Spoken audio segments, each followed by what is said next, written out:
Hello, hello, and welcome everyone to In Time. My name is Nicholas Lamar Suter, and with me today is Vox Publiris. Okay, one of these days. I'm bad. I should just settle in and memorize it and get it right. But This is Vox. why we just go with the Vox now, right? yes. Vox, how are you, Vox? Publiris. You know what you confuse it with? You confuse it with e pluribus unum as opposed to Publius. Right? Yep. So Vox being voice or the voice, so Publius, the voice of the people, or of course more popularly Vox Populi, Vox Dei, which is obviously the voice of the people being the voice of God, which we could say, maybe the voice of the people being the voice of God has planted Joe Biden into the office of presidency of the United States, because as you know, God does administer all power unto himself for his own purposes. Well, I love. So basically, we're having a virtue signaling contest in the live chat now to see who knows Latin the best. And I said Sinister Porpoise. I didn't think necessarily type that in. I think Sinister Porpoise actually knew that one. But then that Sinister Porpoise, I think it just in my view lost when it was Yo soy aquí. That's not Latin. I'm just saying right now, that's not Latin. I don't want to have to be the one to break this to you. I think she knows, but I'm going to give her a hard time anyway. Vox Porpoise, Vox Publi. Okay, you see. Vox Porpoise. There we go. Yes. Quidad Latin dictum. Oh, wait a minute. People use Latin to sound intelligent. Is that? Hold on a sec. I'm going to do. Or that which is said in Latin sounds true. Something like that. I don't know. We'll get Dr. Shook on it. So all right. Well, so you're doing good. I am doing good. It's I know that my appearance has been hit and miss, and I do apologize for that. But yes, I'm doing good. Everything is doing good here. We're back from vacation. The vacation was wonderful, much needed. I was supposed to be going in for some surgery here soon, but like I told you earlier, I found out my surgeon is in COVID quarantine, so that's been pushed off for a little bit. So you'll have me around a little bit more, and looking forward to engaging with Dr. Shook again. I know. I'm very glad to have Dr. Shook back on, and we didn't finish the conversation. So so your first show was us talking about we were going to do a series on woke culture and what does it mean when we say something's woke. What are the problems with woke? Obama was the first one I think who actually codified that when he talked about the problems of woke culture. And it was Obama of all people who said this is a problem that needs to be addressed. And so and so many people now take it they wear that label with pride. And so we talked about the Evergreen State, which we were going to cover, the grievance studies, and unfortunately we were not able to get any of the authors for that. We may try again one more time. And then, of course, our discussion on the ontology of gender. So those two, hopefully we can get those two booked in the next 2 weeks. And I think you said you might be ready for that. And then we're gonna try to bamboozle John Shook if we say maybe give him 6 weeks or more, maybe give him a little time, see if he'll come into the ontology of culture. If not, it's going to be just you and me unless somebody can send out the signal flares and find Ozzy. But I think he's been eaten. He's been eaten by a possum or something. Yeah, something bad's happened to him. I don't know at this point. All right. Well, so thank you all for joining us. We're going to, shortly after this show, we are going to do the inauguration of Joseph Biden. We're just going to play the inauguration for those of you who haven't seen it. We're going to talk a little bit about the commentary of it because it's been lauded. Chris Wallace, Mike Wallace of Fox News, of all places, said that, he saw the inauguration of Kennedy, and he said no speech has ever been better.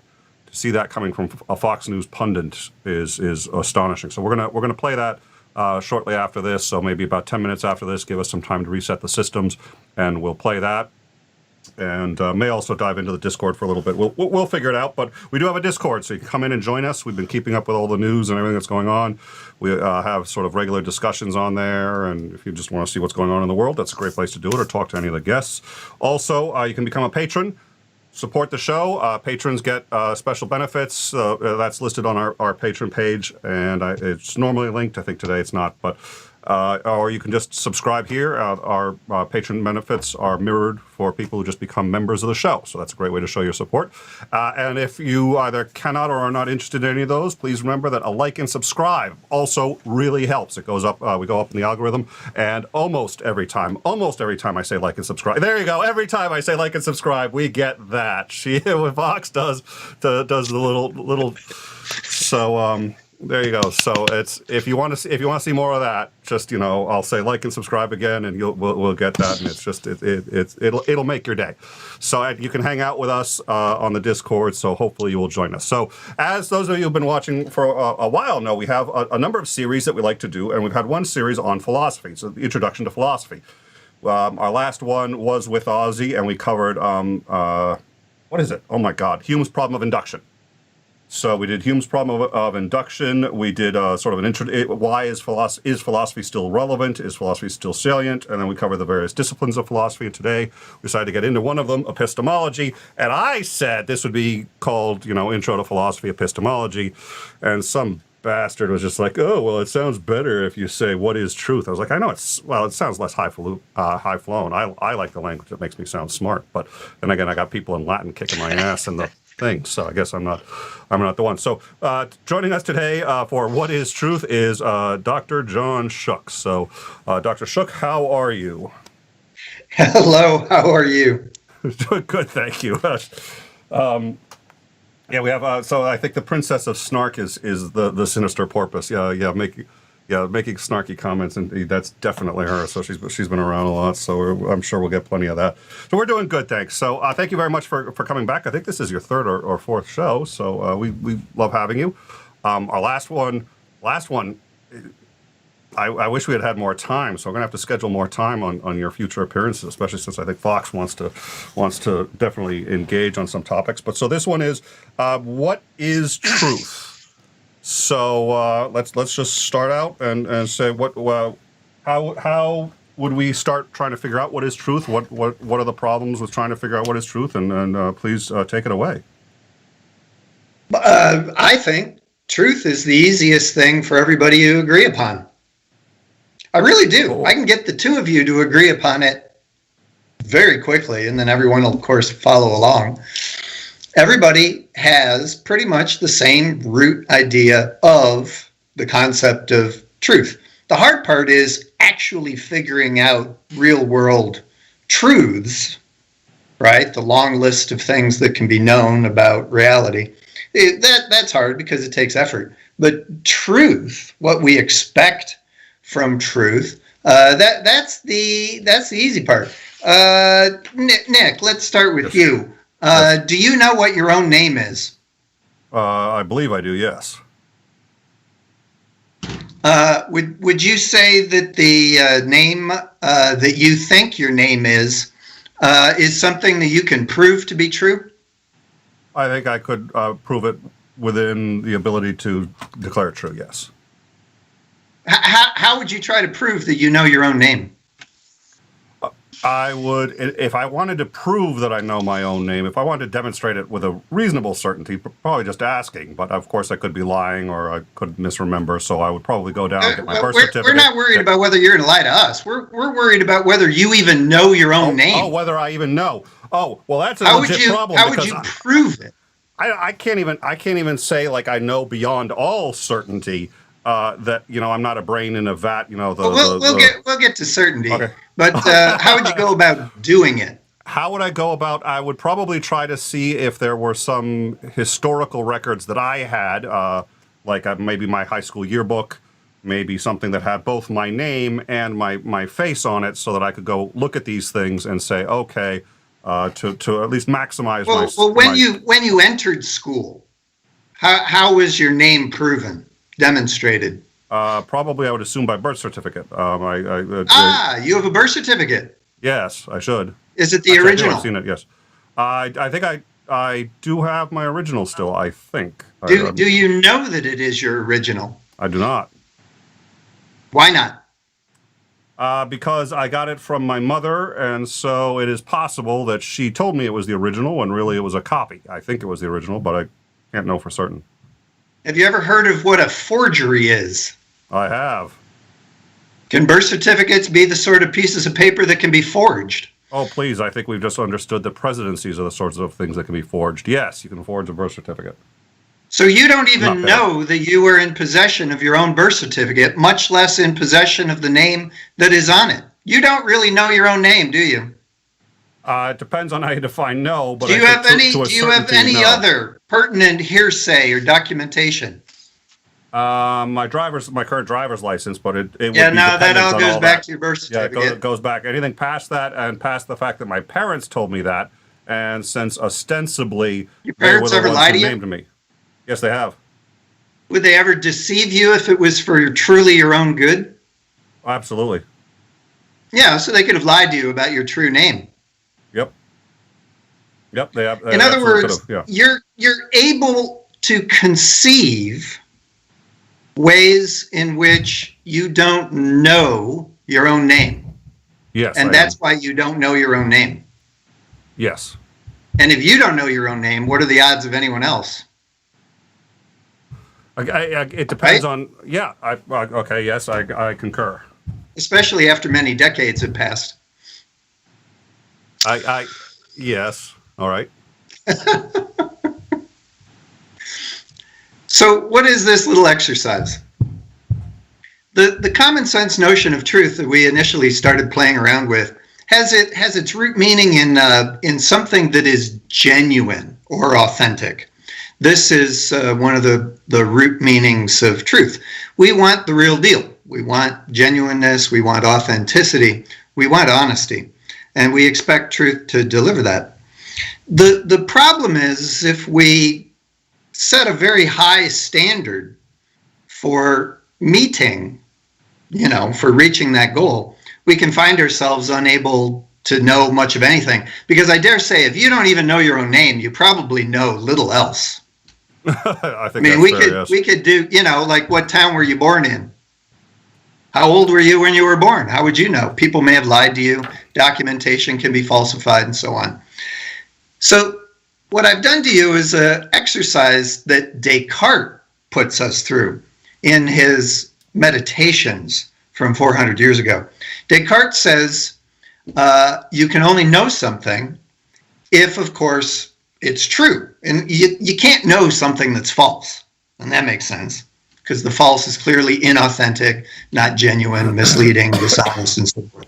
But if you can't know things that are false, you certainly can't know things that are possibly false, right? You can't know something if at the same time you're thinking, well, that could still possibly be false. Here's an example. I'm of the opinion that the Bills are going to win the Super Bowl here before long. My Buffalo Bills will, of course, defeat the Chiefs and then go on and defeat the NFC, right? And I can say that I know this in the same way that I know my own heart. I'm a fan. It's a genuine conviction. It's something that's true about me, I suppose. But do I know that the Buffalo Bills are going to win the upcoming Super Bowl? No, because it's too easy to conceive of possible ways of being wrong, right? And the future is kind of like that. So we've made another distinction. There can be personal truths, but they're really only true about us.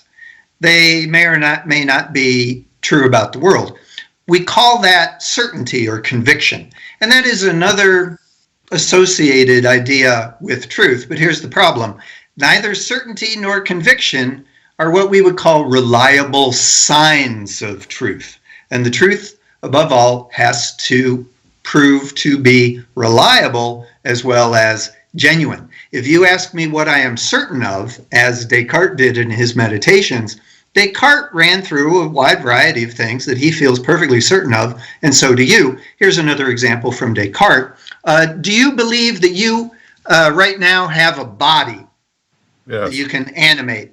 Yes. Yes. Yeah. You're certain of it.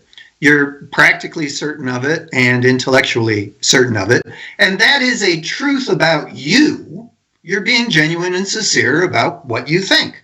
But it's only a truth about you. It might not really be true, as Descartes goes on to point out. In other words, you might just be a mind that thinks it has a physical, corporeal body, but you're being deceived. And Descartes invented his evil genius thought experiment. What if there was, besides God, let's not worry about God, but what if there was this evil genius? Well, Descartes is talking to a philosophical audience, but he might as well have said, Satan? Right? Suppose there's a Satan who can deceive you. You cannot resist Satan, and so Satan invades your mind and creates a simulation in which you have a body, and that's why you feel certain that you have a body, but there is no body, not in reality. Satan knows it, but you don't. And Descartes gave us sort of what later on became the Matrix. Remember the Matrix movies with Keanu Reeves, right? Yep. That's just an elaboration of Descartes' thought experiment from his famous meditations in the 1600s. How do you know you're not in the Matrix? The answer is you don't. Do you feel certain that you're inhabiting a three-dimensional world? Yes, that's an interesting fact about you. That's true of you. We would not say you are being untrue. You're a sincere witness. We know why you think you have a body, but you don't know that you have a body. You just don't. You just don't. Now, this is all coming from accepting, rather uncritically, because I just threw it at you, Descartes' very high criteria for knowing the truth. For Descartes, you can't know truth unless there's no conceivable possibility of you being wrong. And I think we found out that's setting the criteria way too high, absurdly high. So I think we'd better retreat back to common sense. So the root idea of truth that we all work with is what is genuine and what is reliable. Has anybody looked up the dictionary meaning of truth? I mean, in a big dictionary, like the Oxford English Dictionary? I did, so I save you the trouble. The core meaning of truth, if you go back into the history of the word, goes back pretty deep. It's originally the word troth.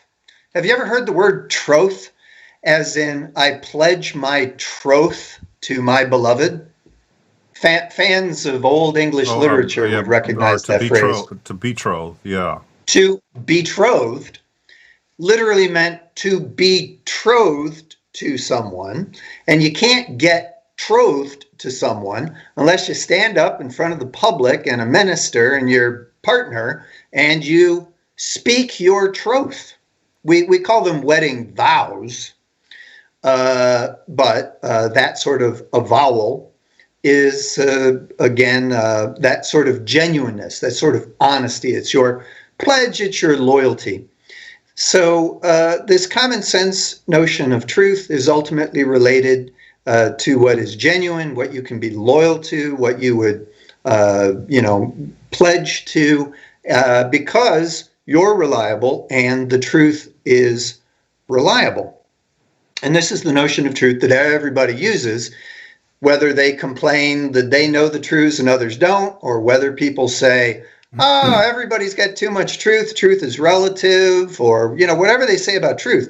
The one thing they agree upon is they're using the same common sense definition of truth.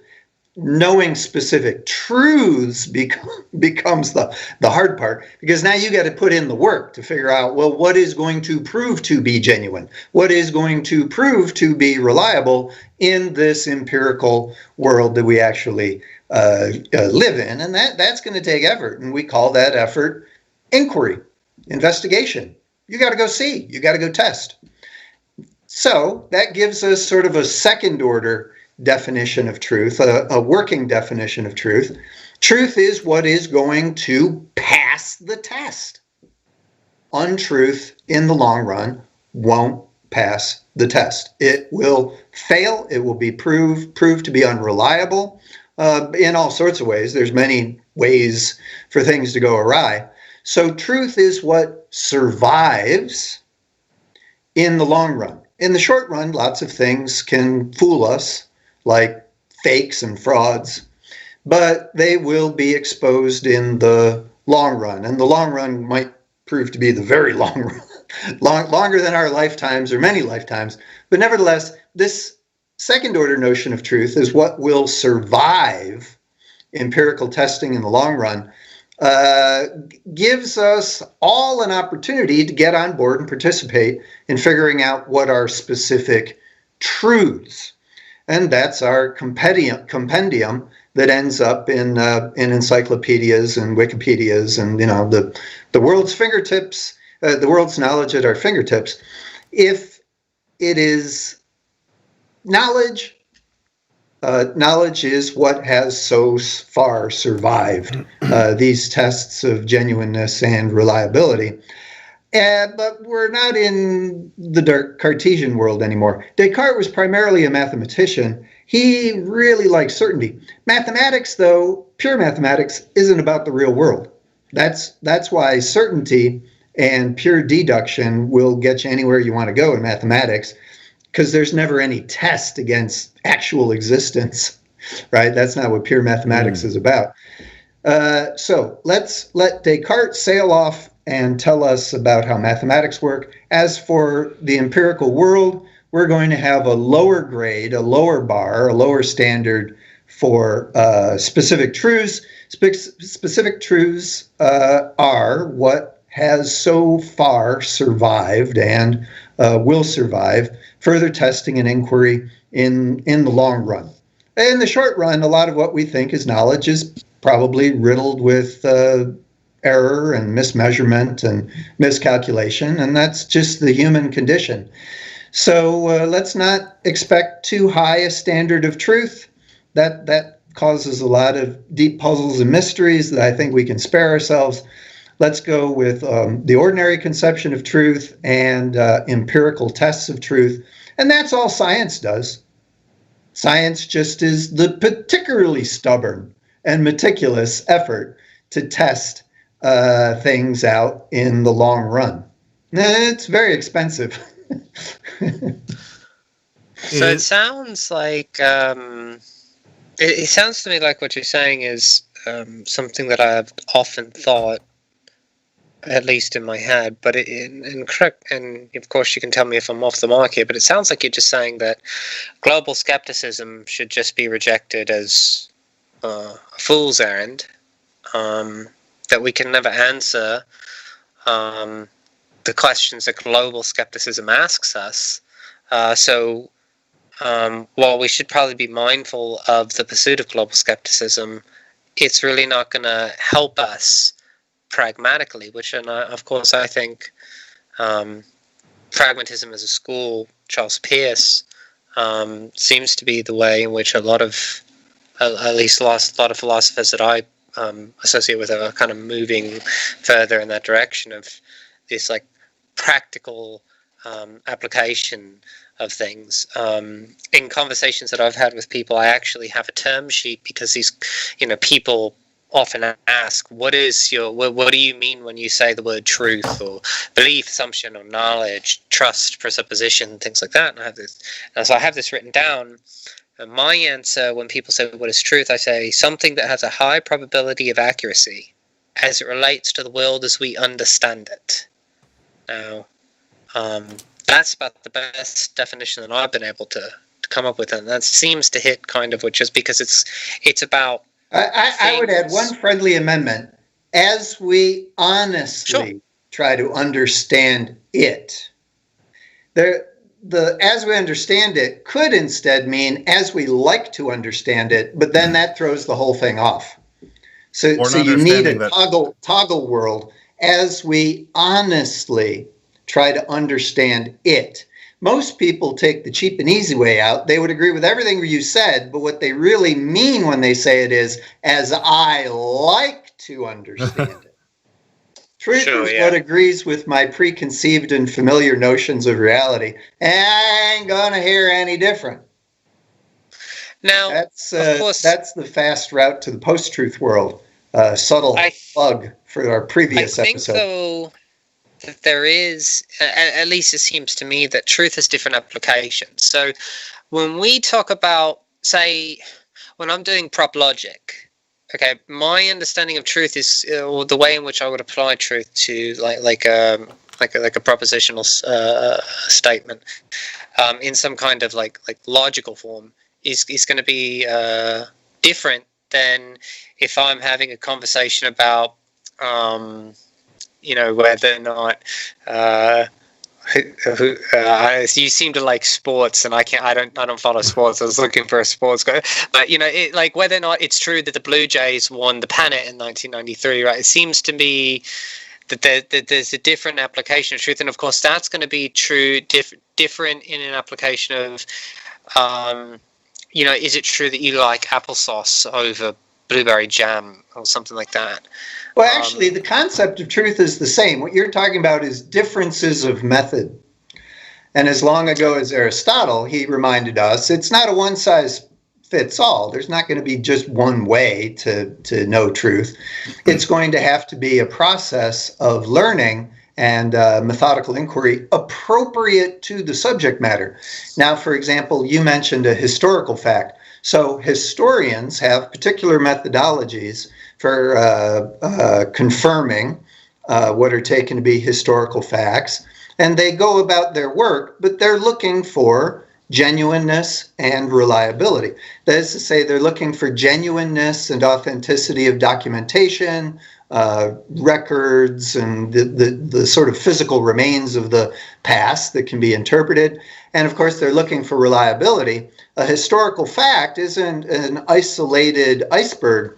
If that really had happened in 1994 or, 4 BC, there would have been other consequences, other traces left in the historical record that we can also check up on. And that gives historians two methodical ways. But history being history, the particulars of the doing it, well, you've got to go to the discipline of history and learn the particular tools. But the methodology of searching for what is genuine and reliable is the same guide in history as it is in, botany or astronomy. They're all looking for genuineness of the data and reliability that their hypothesis of what they think that happened is going to bear out when they follow out all the chains and connections and everything else that can be followed up on. The truth is always going to end up being coherent with the rest of what's been going on. It's lies and deceptions that end in dead ends. They end up in contradictions. They end up in mystifications. But every discipline, as you point out, would have its own way of doing that. So I have two different questions for you. And the first question is going to be, can you talk a little bit, well, I don't know if this should be the first question, but can you talk a little bit about what I understand to be the three primary theories of truth, which would be the pragmatic theory, the correspondence theory, and the coherence theory, and maybe give a little bit about the distinctions between those. Sure. So I, full disclosure, am of the pragmatist school. Maybe you were already picking up on that. I'm a scholar of John Dewey and person that crowd. So pragmatism wins, full disclosure. But they each of them try to pick out something important about truth and succeed. That is to say, they're valuable. So the first one that you mentioned, it usually goes by the name of foundationalism. What they're most concerned about is truth preservation. They're sort of the conservative wing of the epistemological political landscape, the conservative party. What they're worried about is losing truth. They hate losing it. They don't want to move away from it. So what they do is they go look about for foundations, things that are going to be as genuine and authentic as possible. And there are different flavors. It may be that they're looking for sense data. That was a popular one in modern philosophy. Observation sentences, something Now, primitive if I and could simple. pause you for a second, you're Yeah. relating this. I gave the three: pragmatism, coherence, and correspondence. Which one are you calling foundationalism? Correspondence is going to lead you to foundationalism, because what they want is, of course, the reality itself, and then any idea has to correspond to that reality. But of course, there's a prior problem. How do you initially get any idea of reality? Well, they usually go to perception. So that's why I got talking about sense data and observation sentences, Sure, yeah. like a little bit of 20th century. For the ancients, it was the phenomena. For the medievals, they had all their different terminology. For Hume, it was impressions.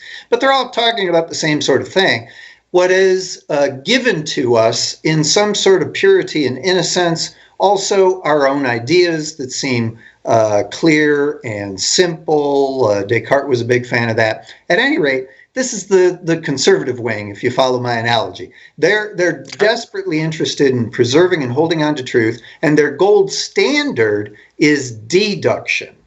Because in deduction, as long as you have truth in the premises, you're going to get truth in the conclusions, assuming you don't make some sort of fallacious mistake of the intellect. But if you do, that's on us. That's our fault. The fault lies not in the data. The coherence crowd is looking for what I call reliability, the second common sense notion of truth. So your conservative party is looking for genuineness. They're foundationalists. They rely on deduction. The coherence crowd, they're a bit more open-minded. All they need is for things to hang and cohere together, because if they do, then you can get from one to the other, and you can make your inferences, and you can sort of connect up the big picture.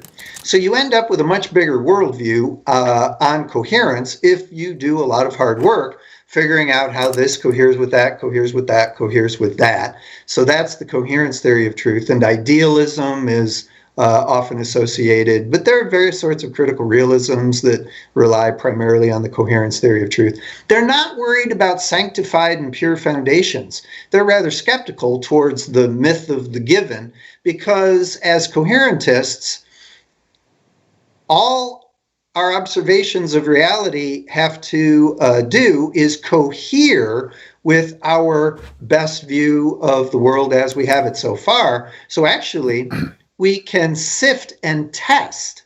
Not everything is data. In fact, most of it is noise for the coherence theorist. The brain is designed to filter out most everything that impinges on our sensory, except maybe 1% that gets through, because most of it is just noise. It's just not relevant. The brain seeks coherence, stability, reliability, because it has to make its way around the world. So that's the coherence theory of truth. They rely somewhat on deduction, but mostly they're fans of induction. They need a lot of argument from analogy and prediction. They need to make a lot of generalizations. So you get a lot of induction in order to try to get it to hang together. The third one is the pragmatist. And the pragmatist doesn't have a particular big problem with either of the two, but views them as only useful pieces of the puzzle. It can't just be foundationalism. It can't just be coherence.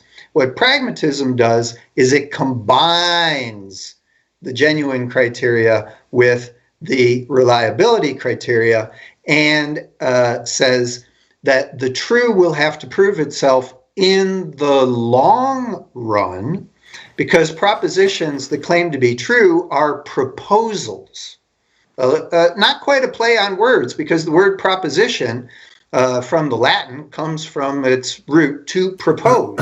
That is to say, an idea is true when the proposal that an idea makes turns out to be both genuine and reliable. But this now becomes about the future, not the past or the present. The foundationalists get stuck in the past, what has already been given to us as true. Coherentists are more in the present because they're worried about how it all hangs together now. The pragmatist is looking forward into the future. What would be discovered if a proposal of an idea is true? And this is the scientific method. It's not just deduction, it's not just induction, although they have their small roles to play. Fans of Charles Peirce will hear me when I say it's about the third mode of inference, abduction. To abduct is to hypothesize and then test the hypothesis against future outcomes of experiments. This is a rigorous survival test indeed, and the knowledge that can pass that test, that's gold. That's going to be both genuine and reliable, not just past present, but also future. So we could talk about these theories of truths in a different way. We can, instead of calling these things, for our viewers at least, instead of talking about correspondence theory, coherence theory, and pragmatic theory, which have a lot of, and everybody should go and obviously read Charles Peirce. It's wonderful. Anything that he ever wrote was worth reading. But we could call this the theories of truth by deduction, the theories of truth by induction, and the theories of truth by abduction. Yeah, and follow my political analogy, you could say you got your conservatives, your wild-eyed liberals who will believe anything as long as it hangs together, and your progressives. Truth is what's going to work for most everybody in the long run.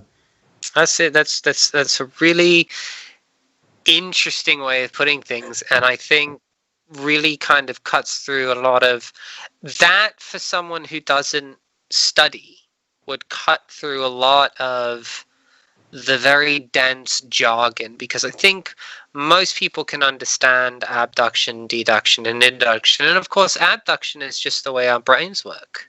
I mean, it's just a mirror of the way that our brains physically function. Our neurochemistry, the way our brain encodes data, is an abductive process.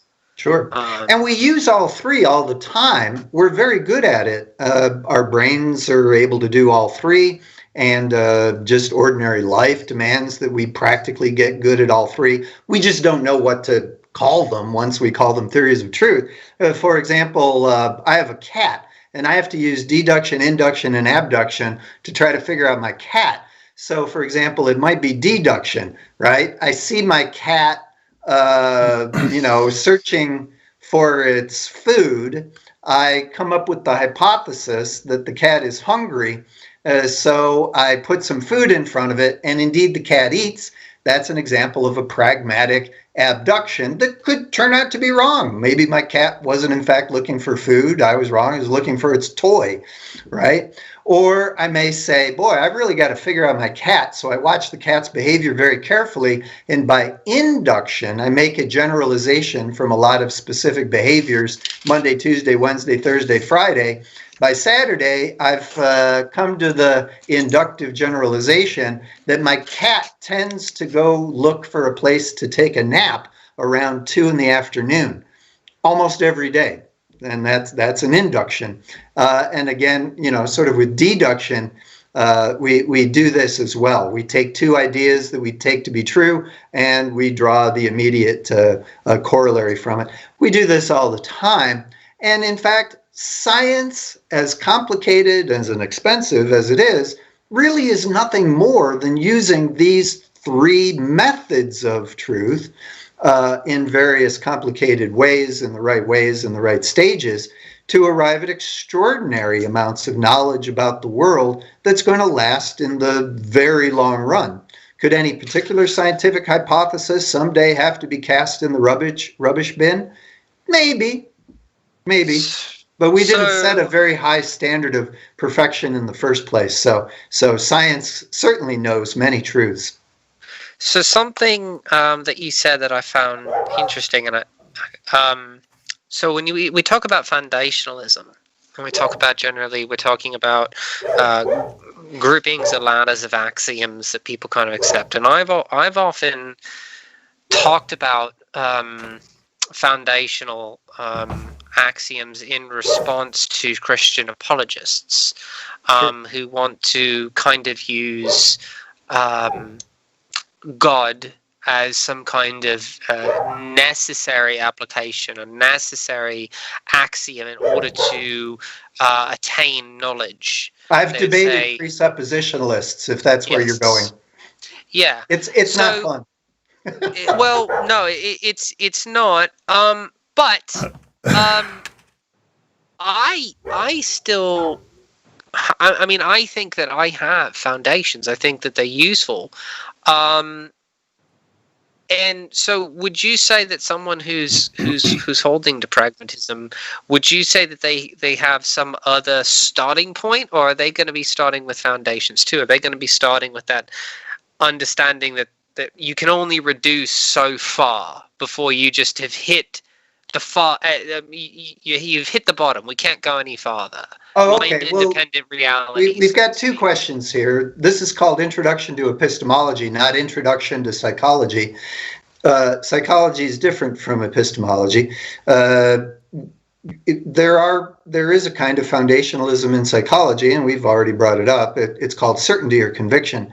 So if you're just interested or intrigued by how a person views the world, you can find out certain sort of rock bottom convictions that the person has. The person will say that they know them, but what they really mean is that's who I am. It's more a statement of personal identity. And now you can explore religious psychology. The presuppositionalists that I mentioned earlier, they're trying to do theology, and they think they've got a hold of an epistemology that's going to do the work for them. But here they're on very thin ice, because they, unfortunately for them, pick a very narrow foundationalist epistemology that isn't really going to do the work for them that they think that they do. They end up sort of undercutting themselves. Here's one quick way to see how this works. This religious epistemologist says, well, I know God exists. Well, how do you know God exists? Well, because, I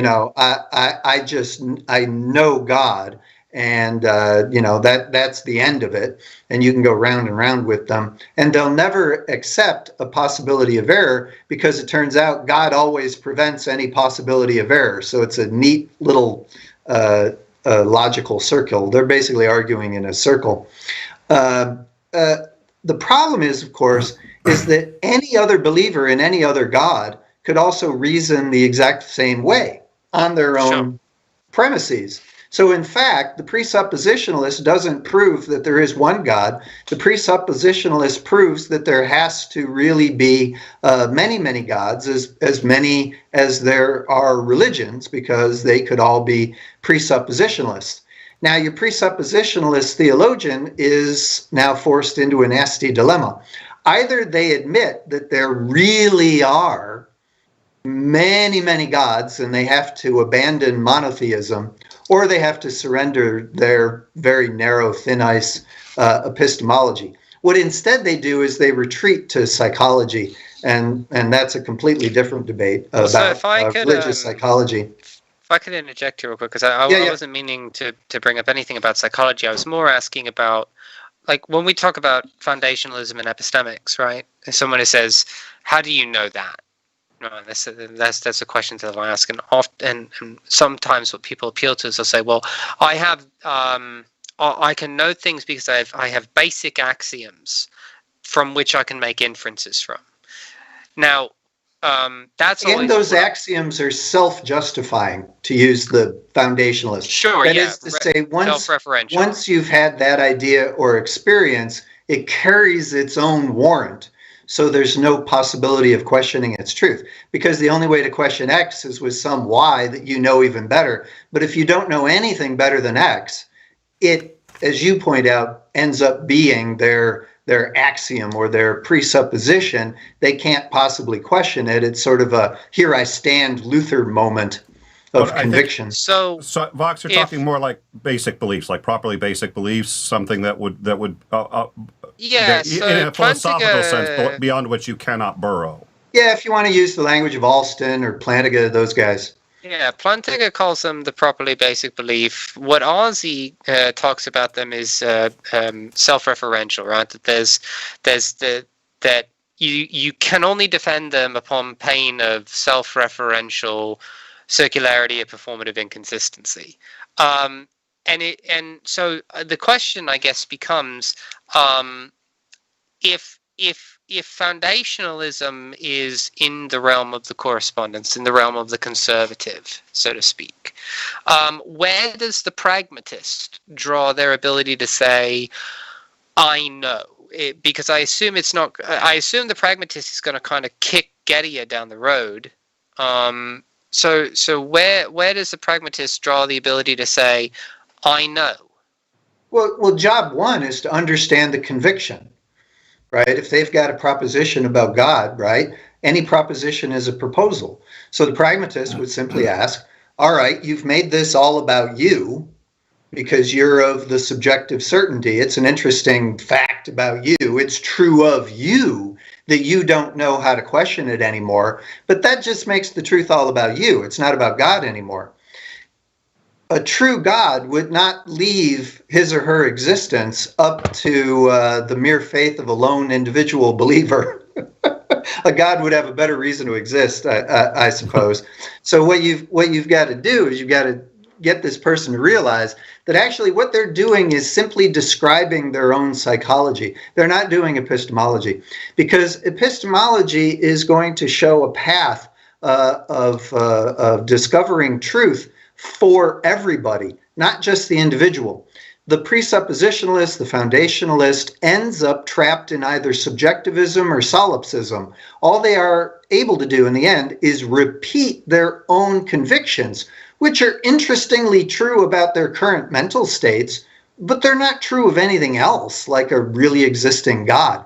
You can't escape that black hole of psychological subjectivism, not with the epistemology that they've chosen. And again, they have to confront the dilemma that I brought up earlier. Either there are potentially as many gods as there are people with their own unusual convictions about God. So you would end up with polytheism, indeed radical polytheism, right? The universe is populated with very real gods.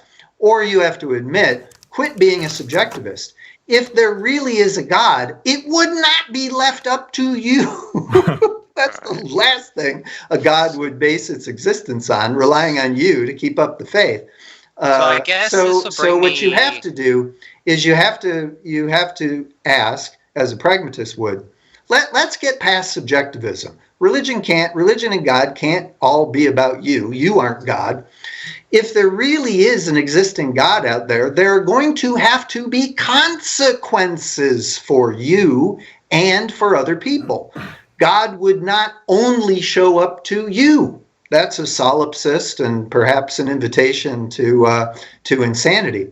So what we do is we say, look, if there really is this God that you're talking about, there's got to be a route. There's got to be a path. There has to be consequences. Tell us the real meaning of this idea you had of God so we can follow it out. So suppose an honest person of sincere religious conviction says, oh, I see what you're asking of me. I was just sort of repeating myself. What you want to know is, what work in my life and the life of others does my idea of God do for us? And now the pragmatist has something to work with. We might be able to find out the truth of this proposal because you've given us a proposal. There are consequences of real ideas about real things. Now, the pragmatist is perfectly happy to talk about true religion in this sense, certainly. And not just the true religion. There are doubtless many true religions, as long as you're dealing with religious proposals and not things that simply repeat. So this is William James, the third in the trinity of Peirce, James, and Dewey and company. So William James goes the pragmatist route, and you have to start honestly with psychology, but you can do an epistemology from this, and it ends up being a pragmatist one. Namely, the true idea of God is the one that actually transforms human living in the way promised by this religious conviction. The true God is the one that leads to the authentic and reliable ethics or way of life for a human being. And if the community of the faithful actually manages to live out and prove that idea of God, that's good enough for the pragmatist. They've got true religion. But of course, any other sufficiently sincere and hardworking, loyal community of fidelity and faith can do that too. So you end up with many working ideas of God. But for the pragmatist, that's fine. The pragmatist isn't a priori committed to monotheism. If ideas work, then they're true. So let me, because this is kind of bring me into my next question, because I had two, right? So when in discussions with people in the various platforms that we have, we talk about epistemics and things like that, people will say, well, what is your like, how do you arrive at knowledge? And what is often brought up is the justified true belief, the JTB. Now, I am of the understanding that the JTB is no longer really something that is that's really accepted anymore, sans Gettier. So could you kind of like what would you respond if someone said, well, I take knowledge to be justified true belief? Like, is there something else? Is knowledge just true belief, or is justification still necessary? Like, what is there an acronym? Well, there wasn't anything terrible about the justified true belief theory of truth, except it wasn't a theory. It was just a list of things we expect from truth thrown together as a definition of knowledge. The justified true belief theory of knowledge is not a theory of truth. Those are truth and knowledge are two different things. So sure. Take the three parts. The truth is the genuineness and reliability. The belief is the mental interest in pursuing this idea out. We're going to provisionally take it seriously. We'll call that belief, right? But how do you follow out your believed idea towards genuine reliability without the justification? But that's the methodology part, the third part of the tripod on which we're going to stand this sort of thing. In practice, what are your particular methods? And that's going to depend on the subject matter. How you figure out, knowledge about the organic world is going to be very different from the chemical world or the social world. So particular methods are going to be the ones that work best with their particular subject matters. So, the justification part gets messy, as many disciplines and scientific fields as may be. But to just lump it all together, you get all sorts of weird paradoxes, as the Gettier problem exposes. So abandon the justified true belief. None of that. Knowledge is simply well justified, or what I would call expertly justified belief. And what we think is knowledge, we call the truth, but truth is not a criterion of knowledge. That sort of gets it backwards. What we declare to be truth is what has proven, what has survived as knowledge. That's all we mean by truth. Truth is what has so far proven to be knowable. What is knowable? Well, what is knowable is what has been expertly justified proposals. So that's how you string together. The true is what we know. What we know is what we expertly, methodically justify.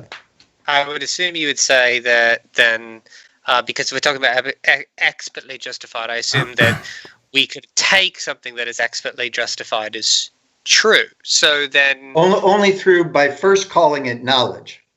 Okay. And then what is known, by definition, we agree that is true, because, we already said you can't know the false. You can only know the true. So what we call true is simply what we call what is known. I've always given, and again, like I have the term sheet, which is just used to kind of cut through all the crap. And I've always just kind of said, like when people say knowledge, I just call it a belief that one holds that has shown to be true based on some kind of external justification, be it like a confirmation of a theory based on facts.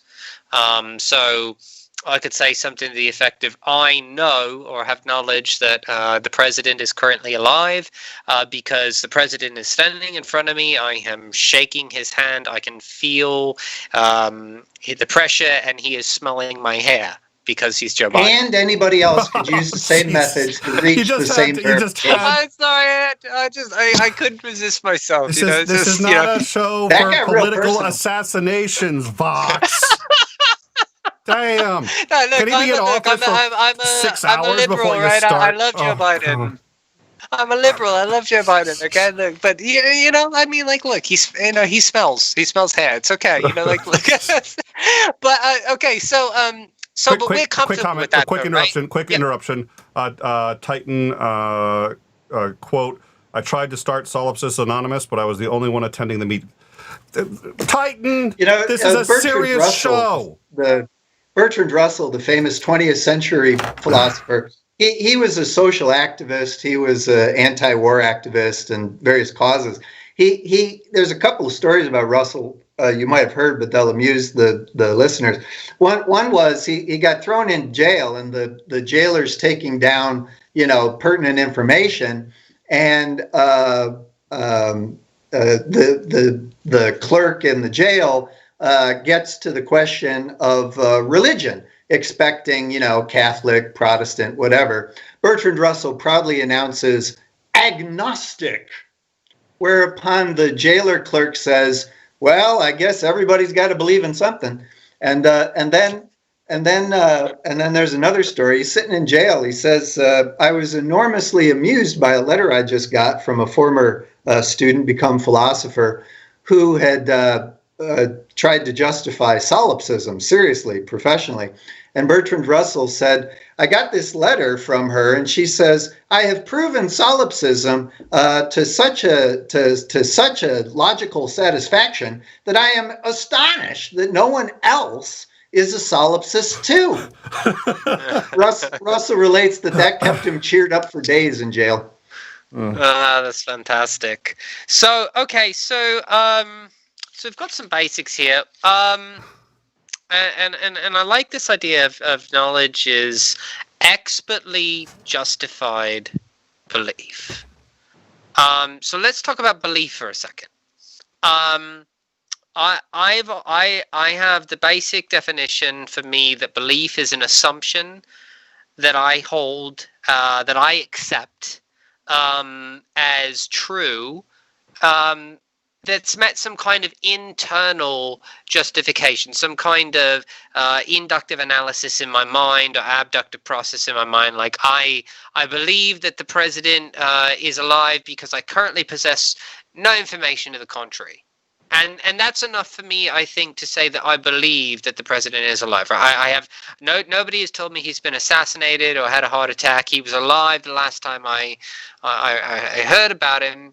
So that I believe it to be the case that he's alive. Do you care? Well, yes. Yes, I do. See, for the pragmatists, belief is a habit of action, or at least potential action. There's got to be motivation. There's got to be preference. There's got to be valuation. Otherwise, you're talking about a mere idea. A mere idea is something that I've heard of or I've been told. As you say, I have no reason to think it's false, but I have no reason to think it's true either. It's not foundational for me, and it doesn't really cohere with anything else, and I don't ever have to care about it. That's not a belief. It is an idea filed away in the memory. A belief is something upon which you are prepared to act. It matters. We can tell what a person really believes when they are put to the test. Remember the genuineness and the reliability.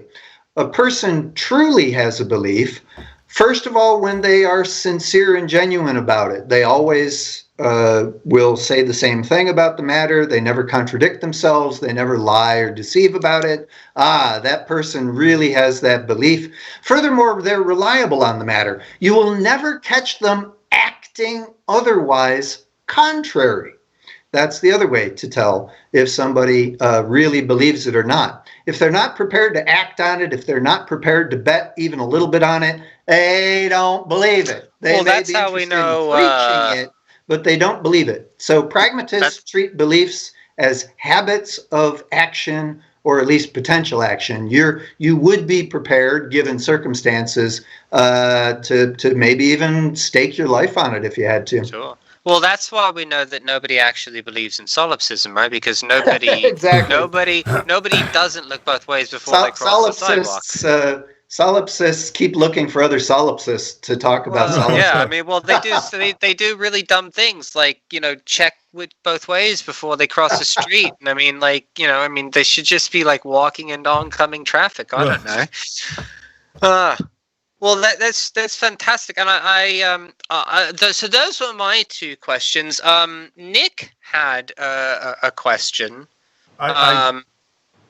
Yes, I did. I was on this idea that the pragmatist view seems to have a lower bar for what is truth. The higher bar that we first talked about seems to me, for reasons you explained, I think quite well, to be kind of impractical and useless. Yeah, it's useless. It's interesting to think about, but it also has the advantage. Again, it's useless, so maybe the advantage is meaningless of being immutable. But it seems for the lower bar of the pragmatists, it sounds like only a little lower bar. It's still a pretty high standard. Ask any scientist working in the lab. So here's the question though: by the pragmatist view, can the truth change? If you followed my 3-part, keep them in the right order, what you just asked makes no sense, so there's no need to answer it. Okay, remember, let's assume I didn't follow it. What is expertly justified is added to our stock of knowledge, and what our current state of knowledge is what we call true, right? So if our knowledge is updated and improved, what we call true will change. But the truth remains an ideal. Oh, okay. So it's more like this business of genuineness and reliability in the very long run, the very longest of runs, right? So there's no need to worry about this abstract ideal. Yes, we fall short of it, but we never know how far short we fall of it. So it's not a concrete thing. What we say instead is, well, we used to think we know X, but now we know Y. The truth did not change. Or you could say, but what we called the truth changed. Can't change because what we thought we knew was never true. It was the false or the erroneous or the partly right. You see what I'm saying? So we never have to worry about our truth changing. Our knowledge changes all the time. Here's an analogy. There was a time on this planet when most or all human beings were comfortable, perhaps resignedly so, to slavery. They didn't consider it the deep moral depravity that we do today. Shall we be moral relativists and say, oh, well, sometimes it's true that slavery is evil, and at other times, for other people, slavery is okay and permissible and maybe even good? No, we don't have to say that at all. What we do is we say, we ethically know better now. That is to say, expert knowledge about ethics agrees that we know that slavery always and everywhere is a dire moral evil. The fact that some people in the past thought that it could be true, that morality was okay, says something bad about them. We feel bad for them. But the truth about whether or not slavery is evil never changed.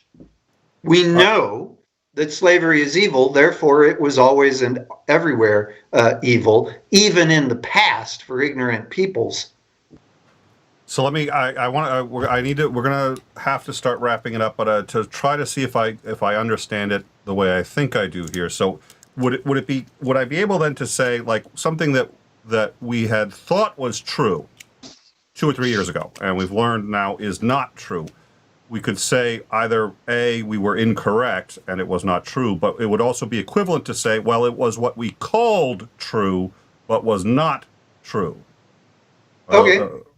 Okay. Well, just because you, it almost seems semantics like of truth. Equivocation. But I think we need to talk less about truth and more about knowledge. Knowledge is what deserves our respect and loyalty because it is produced by experts and given away at a very low cost or free to the unlimited many. It's the most bountiful good that humanity has access to. And I think we should be loyal to knowledge, and we should be loyal to the experts who go to the professional time and effort to try to improve our knowledge. And if this world could do that, then we wouldn't have to worry about post-truth and alt-truth. That would be exposed as the fraud and propaganda that it is. So, and I know we won't have much time for this, but you said something to me. You said something, and of course, it popped into my head. And this is just a curiosity for your position. So, you were talking about moral relativism, and for just a moment. I don't want to open up a whole handbag, but just out of curiosity, I kind of follow. I flirt with J.R. Mackie. Are you? And I know the last time I checked the Phil papers, I was surprised about something. And I know that we're getting ready to get a new release of the Phil survey, which is going to be good. I don't think we've had one since 2009. And in 2009, 57% of philosophers that filled out the survey were moral realists, which I was surprised. Now, I'm assuming that they're mostly moral naturalists, but I've always found the idea, absent some kind of God or something like that, moral realism from a secular standpoint to be kind of a fool's errand. So, are you a relativist, a realist, anti-realist? I'm a pragmatist, which means my answer is complicated. Number one, I would not trust in any way a poll among professional English-speaking philosophers, because sadly, moral psychology, moral anthropology, and ethical theory has been scarcely taught in English-speaking philosophy departments in the last 4 generations. It was shoved aside. Many departments barely offer an intro. Maybe one lone person is assigned ethical theory, but most philosophers don't know anything about serious ethical theory, which includes moral psychology and moral anthropology. So let me lay down that marker. Second of all, there's a difference between moral realism and ethical realism. Moral realism is simply the question of whether or not basic, ordinary morality as it's practiced around the world, whether or not it has to adhere to very strict truth conditions. I'm a morality relativist.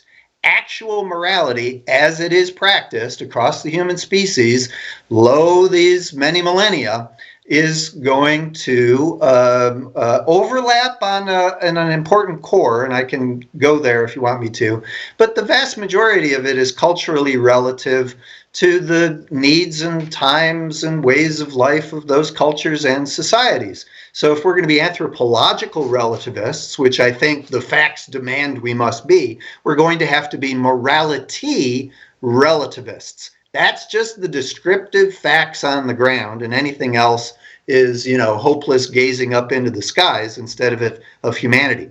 Now, having said I'm a morality relativist, I am an ethical realist. What does that mean? That means that the intellectual effort to figure out which moral proposals could be proven reliable in the long run for human beings will converge on singular answers, which is sort of your acid test for whether or not you're a realist. It's the convergence test. Do you think that honest long-run inquiry would yield convergence on singular answers to moral propositions, moral proposals? I'm an ethical realist. Have we done that work yet? No. But so what? There are plenty of proposals science hasn't gotten around to, but we don't say, Sure. oh, we have to be scientific relativists. No. We're scientific realists because our justified faith in scientific methodologies will be borne out in the long run. So too, ethical inquiry. But English-speaking philosophy abandoned honest ethical inquiry, a century ago. So that's not true in other languages. But at any rate, I'm an ethical realist in the same way I'm a scientific realist. You just got to use the appropriate methodology to the subject matter. So when you say abandon it honestly, I mean, obviously J.R. Mackie was in the 20th century, and I'm not sure if you would take him seriously. Oh, I take Mackie seriously.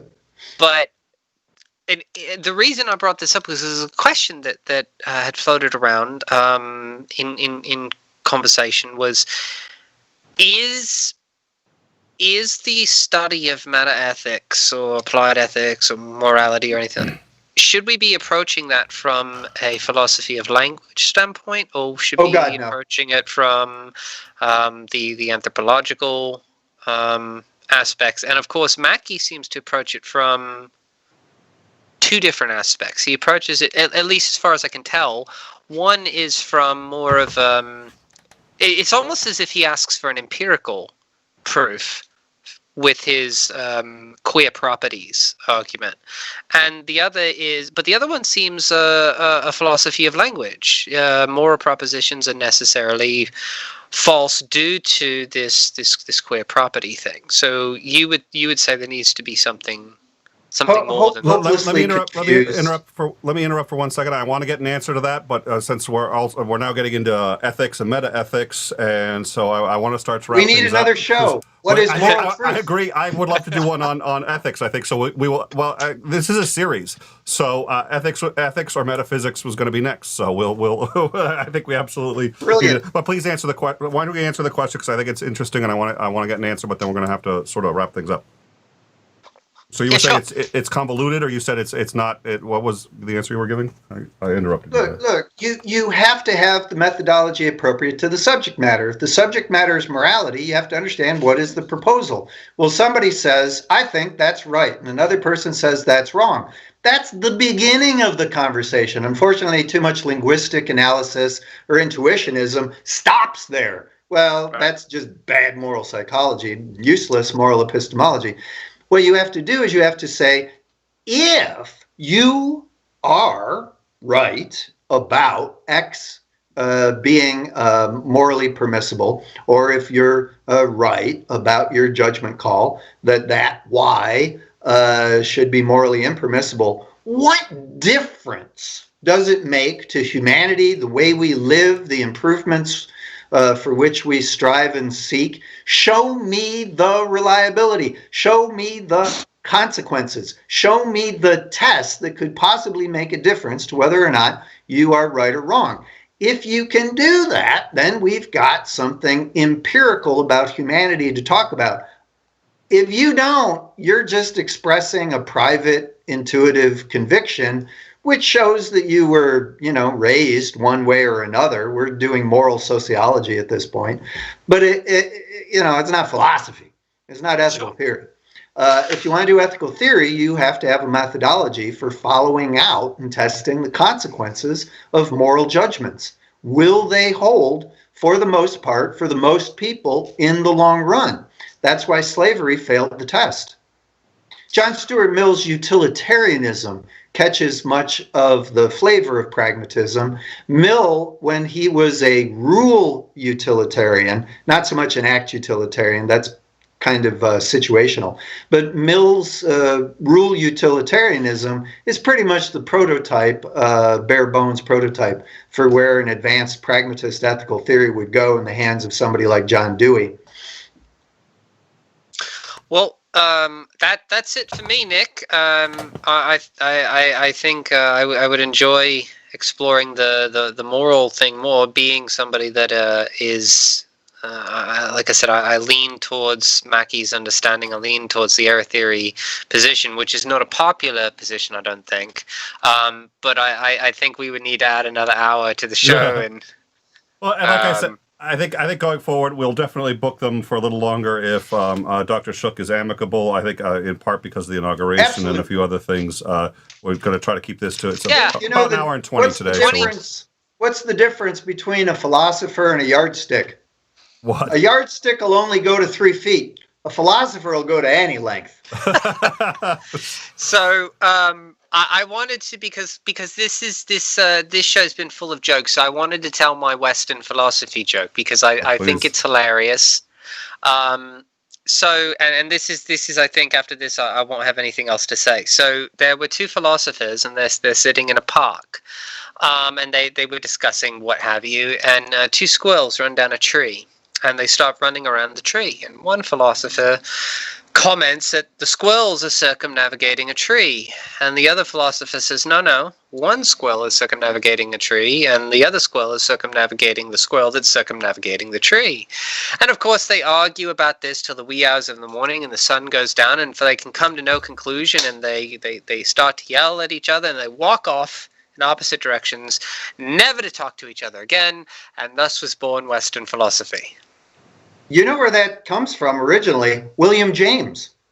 Look up his 1907 book, Pragmatism, and he starts off with a tale to illustrate how to be a pragmatist. I'll tell his version of the story briefly. He says, I went for a walk, and when I came back, there was a merry campfire going because this was a philosopher's retreat in the woods. They used to do this sort of thing in the summers. And he found a heated debate. The assembled were 50-50 divided about the very question. Did the squirrel go around the tree or not? Because, of course, maybe not, because one side said, well, in order for the squirrel to go around the tree, right, the squirrel would have to, at some point, have the tree behind it, but the squirrel never has the tree behind it. The other says, no, you idiots, just go with the So William James says, I told them how to clear this up pragmatically.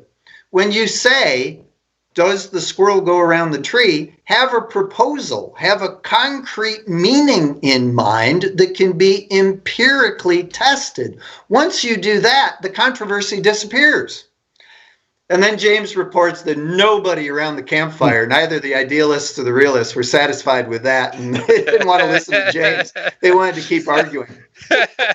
Well, that's that's half the fun, right? Is arguing, and I think that and I know I said I wasn't going to have anything more, but to anybody that's still watching, because we do still have some viewers left, go back and watch the previous shows about why is philosophy important, why we should still be doing philosophy, things of that nature, because philosophy is very important to our lives. I think everything kind of boils down to everything kind of starts with philosophy. The practical application, I think, obviously, and Maudie believes, is psychology, but philosophy is extremely important to tell us it's involved in everything. Science is philosophy, even to an extent mathematics is philosophy. So why do we need philosophy? Go back and watch that show. And with that, I'm done.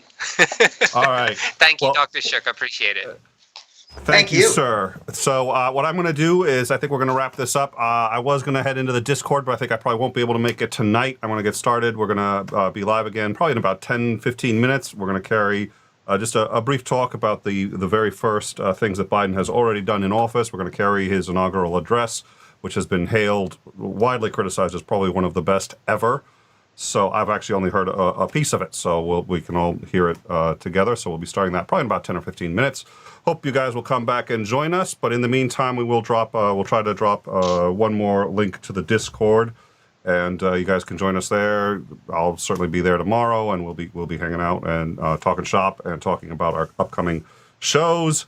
And I think we'll talk. We'll figure out what we're going to do a rundown. We'll leave that in the Discord too. So until then, thank you all for joining us. Thank you, Dr. Shook. Thank you, Vox. And we will catch you guys soon.